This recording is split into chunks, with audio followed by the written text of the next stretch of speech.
তোমাৰ বন্ধুৱে প্ৰেম কৰিছে আৰু তোমাৰ বন্ধুৱে প্ৰেম কৰিলে আৰু তাৰ পাছত তেওঁ ছোৱালী এজনী পলাই লৈ গ'ল।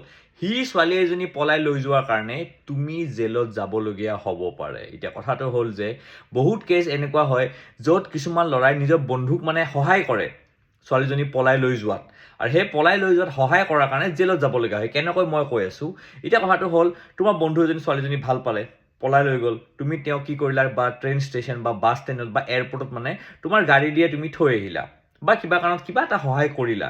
তাৰ পাছত যদি ছোৱালীজনীৰ কিবা কাৰণত মনটো বদলি যায়, ঘৰৰ মানুহক লগ পাই পালে আৰু তাই যদি থানাত গৈ যদি ষ্টেটমেণ্ট দি দিয়ে যে তুমি আৰু তোমাৰ বন্ধুজনে মিলি পেলাই ফ'ৰ্চ কৰি পেলাই তাইক কিডনেপ কৰিছা, বা তোমাৰ বন্ধুজনে যদি মানে তাইক লগত কিবা ফিজিকেল হৈছিল, ধৰক কিবা ফিজিকেল ইণ্টিমেচি হৈছিলে, তেতিয়াও তাৰ ওপৰতো ৰেপৰ ছেকশ্যন লাগিবই আৰু তুমিও জেলত যাবলগীয়া হ'ব।